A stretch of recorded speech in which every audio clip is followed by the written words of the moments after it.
খোলতাল সংশোধনীৰে মুখৰিত যোৰহাটৰ মুখবন্ধাৰ এৰাতলী পথাৰ।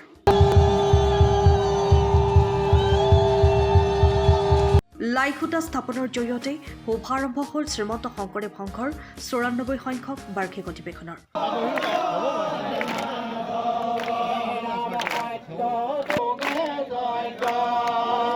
মহাপুৰুষ শ্ৰীমন্ত শংকৰদেৱৰ আদৰ্শ সাহিত্য সংস্কৃতিক বিশ্বজুৰি প্ৰচাৰ প্ৰসাৰৰ লক্ষ্য আৰু উদ্দেশ্য আগত লৈ ১৯৩০ বৰ্ষতেই প্ৰতিষ্ঠা হোৱা উত্তৰ পূব ভাৰতৰ সৰ্ববৃহৎ ধৰ্মীয় তথা আধ্যাত্মিক অনুষ্ঠান শ্ৰীমন্ত শংকৰদেৱ সংঘৰ ৯৪ সংখ্যক বাৰ্ষিক অধিৱেশন অহা বৰ্ষৰ ৬ ফেব্ৰুৱাৰীৰ পৰা ৯ ফেব্ৰুৱাৰীলৈ অনুষ্ঠিত হ'ব যোৰহাটৰ মুখবন্ধাৰ এৰাতলী পথাৰৰ বৈষ্ণৱ পণ্ডিত সোণাৰাম চুতীয়া সমন্বয় ক্ষেত্ৰত।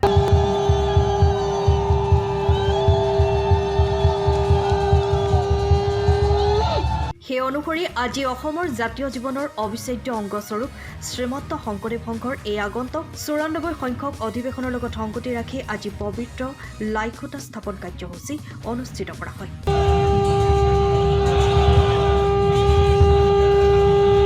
আজি এই লাইখুটা স্থাপন অনুষ্ঠানত মুখৰিত হৈ পৰে খোল তাল ডবা শংখৰ ধ্বনিৰে। জাতি ধৰ্ম বৰ্ণ নিৰ্বিশেষে আজি লাইখুটা স্থাপন অনুষ্ঠানত সৃষ্টি হয় এক পবিত্ৰ পৰিৱেশ মুখবন্ধাৰ এৰাতলী পথাৰত।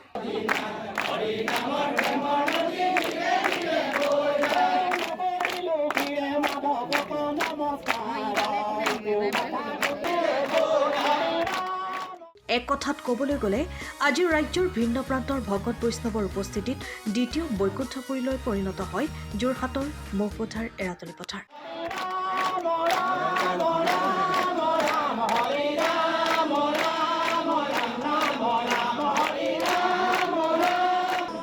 আজিৰ এই লাইখুটা স্থাপন কৰে শ্ৰীমন্ত শংকৰদেৱ সংঘৰ পদাধিকাৰ ভৱেন্দ্ৰনাথ ডেকাই। আনহাতে ইয়াৰ পাছত অনুষ্ঠিত হোৱা মুকলি সভাত ৰাজ্যৰ বিত্তমন্ত্ৰী অজন্তা নেওগ, কৃষিমন্ত্ৰী অতুল বৰা, সাংসদ কামাখ্যা প্ৰসাদ তাছা, জিলা আয়ুক্ত জয় শিৱানী, জিলা আৰক্ষী অধীক্ষককে প্ৰমুখ্য কৰি শ্ৰীমন্ত শংকৰদেৱ সংঘৰ বিষয়ববীয়াসকল উপস্থিত থাকে। আজিৰ অনুষ্ঠানতে ৯৪ সংখ্যক বাৰ্ষিক অধিৱেশনৰ শীৰ্ষগীত উন্মোচন কৰা হয়। শ্ৰীমন্ত শংকৰদেৱ সংঘ আমাৰ এক জাতীয় অনুষ্ঠান। এই অনুষ্ঠানভাগিক আমি সৰ্ববৃহৎ সামাজিক সাংস্কৃতিক আধ্যাত্মিক এটা অনুষ্ঠান বুলি ক'ব পাৰোঁ আৰু গুৰুজনাৰ আমি যাতে জগত গুৰু হিচাপে প্ৰতিষ্ঠা কৰিব পাৰোঁ গোটেই সংগঠনটোৰ সেইখিনি সকলোৰে ইচ্ছা। গতিকে আজি সুন্দৰভাৱে লাইখুটা স্থাপন হৈ গৈছে। আজি মূল অধিৱেশন হ'ব, আশা কৰিছোঁ যে অতি সুন্দৰভাৱে ৰাইজৰ সহযোগিতাত ভকত বৈষ্ণৱসকলৰ সহযোগিতাত এই অনুষ্ঠানভাগি অতি সুন্দৰভাৱে সফলতাৰে অনুষ্ঠিত হ'ব, তাকে কামনা কৰিছোঁ। ৯৪ সংখ্যক বাৰ্ষিক অধিৱেশনত মই উপস্থিত থাকিবলৈ ভাল পাইছোঁ। আপোনালোকে দেখিছে আমাৰ অজন্তা বাইদেউ ইয়াত উপস্থিত আছে, পদাধিকাৰ উপস্থিত আছে, হাজাৰো সংখ্যক ভক্ত অনুগামী শুভাকাংক্ষী সকলো আজি উপস্থিত আছে। এটা ভাল পৰিৱেশ সৃষ্টি হৈছে। এই সময়টোত আধ্যাত্মিক চিন্তা চৰ্চাৰ বৰ প্ৰয়োজন হৈছে। এই আধ্যাত্মিক চিন্তা চৰ্চাই মানুহৰ মনত শান্তি সম্প্ৰীতি বন্ধুত্ব সকলো সৃষ্টি কৰিব। আৰু শংকৰদেৱ সংঘৰ অধিৱেশনবিলাক আপোনাৰ দেখা যায় যে সকলো ঠাইতে এটা সফলভাৱে ৰূপায়িত হয়।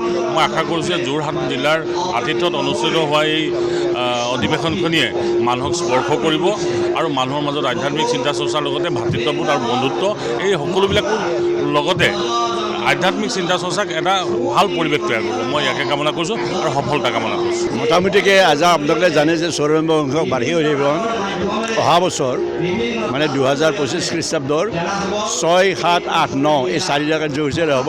আজি যে পবিত্ৰ লাইখুটা স্থাপন হ'ল, আজি ২ বছৰ আগৰ পৰা আমাৰ দেয়া শাখাৰ জৰিয়তে ইয়াত কামবিলাক আগবঢ়াই থকা হৈছে আৰু আচল কাম অধিৱেশন তলিৰ কাম আজিৰ পৰা আৰম্ভ হৈ গ'ল। এমাহ পিছতে আপোনালোকে দেখিব ইয়াত নামঘৰ প্ৰতিষ্ঠা হৈ যাব আৰু ২ মাহ পিছত আপোনালোকে দেখিব এখন বৈকুণ্ঠপুৰীত পৰিণত হ'ব, সুসজ্জিত এখন নগৰলৈ পৰিৱৰ্তন হ'ব।